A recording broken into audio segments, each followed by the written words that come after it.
ಸರ್ಕಾರಿ ನೌಕರರು ತಮ್ಮ ಪೋಷಕರನ್ನ ಚೆನ್ನಾಗಿ ನೋಡಿಕೊಳ್ಳದೆ ನಿರ್ಲಕ್ಷಿಸಿದ್ರೆ ಅವರ ಸಂಬಳ ಕಟ್ ಮಾಡಲು ಅವರ ಸಂಬಳದ ಶೇಕಡ 10ರಿಂದ 15ರಷ್ಟನ್ನು ಕಡಿತಗೊಳಿಸಿ ನೇರವಾಗಿ ತಂದೆ ತಾಯಿ ಬ್ಯಾಂಕ್ ಖಾತೆಗೆ ಹಾಕುವಂತ ಹೊಸ ಕಾನೂನು ತರಲು ಸರ್ಕಾರ ಮುಂದಾಗಿದೆ. ಇಂಥದ್ದೊಂದು ಮಹತ್ವದ ಹೆಜ್ಜೆಯನ್ನ ತೆಲಂಗಾಣ ರಾಜ್ಯ ಸರ್ಕಾರ ಇರಿಸಿದೆ. ತಂದೆ ತಾಯಿಯನ್ನ ಸರಿಯಾಗಿ ನೋಡಿಕೊಳ್ಳದೆ ಆರೈಕೆ ಮಾಡದೆ ನಿರ್ಲಕ್ಷ್ಯ ವಹಿಸುವ ಸರ್ಕಾರಿ ನೌಕರರ ಸಂಬಳದ ಇಂತಿಷ್ಟು ಹಣವನ್ನ ಕಡಿತಗೊಳಿಸಿ ನಿರ್ಲಕ್ಷ್ಯಕ್ಕೆ ಒಳಗಾದ ಪೋಷಕರಿಗೆ ನೀಡುವ ನಿಯಮವನ್ನ ಶೀಘ್ರವೇ ತೆಲಂಗಾಣದಲ್ಲಿ ಜಾರಿಗೆ ತರಲಾಗುತ್ತದೆ ಎಂದು ಮುಖ್ಯಮಂತ್ರಿ ರೇವಂತ್ ರೆಡ್ಡಿ ಹೇಳಿದ್ದಾರೆ.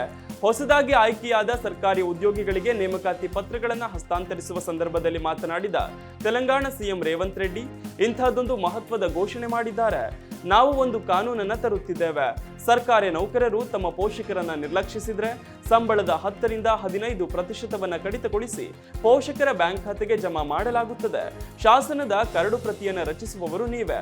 ನೀವು ಮಾಸಿಕ ಸಂಬಳವನ್ನ ಪಡೆಯುವಂತೆಯೇ ನಿಮ್ಮ ಪೋಷಕರು ಕೂಡ ಅದರಿಂದ ಮಾಸಿಕ ಆದಾಯವನ್ನು ಪಡೆಯುವುದನ್ನು ನಾವು ಖಚಿತಪಡಿಸಿಕೊಳ್ಳುತ್ತೇವೆ ಎಂದು ರೆಡ್ಡಿ ಹೇಳಿದ್ದಾರೆ.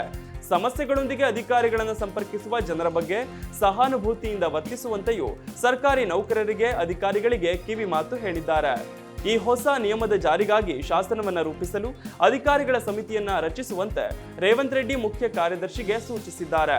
ಒಟ್ನಲ್ಲಿ ತಂದೆ ತಾಯಿಯನ್ನ ನಿರ್ಲಕ್ಷಿಸುವ ಸರ್ಕಾರಿ ನೌಕರರಿಗೆ ಎಚ್ಚರಿಕೆಯ ಸಂದೇಶ ಇದಾಗಿದ್ದು, ಮಹತ್ವದ ಕಾನೂನು ಜಾರಿಗೆ ತರಲು ತೆಲಂಗಾಣ ರಾಜ್ಯ ಸರ್ಕಾರ ದಿಟ್ಟ ಹೆಜ್ಜೆ ಇರಿಸಿದೆ.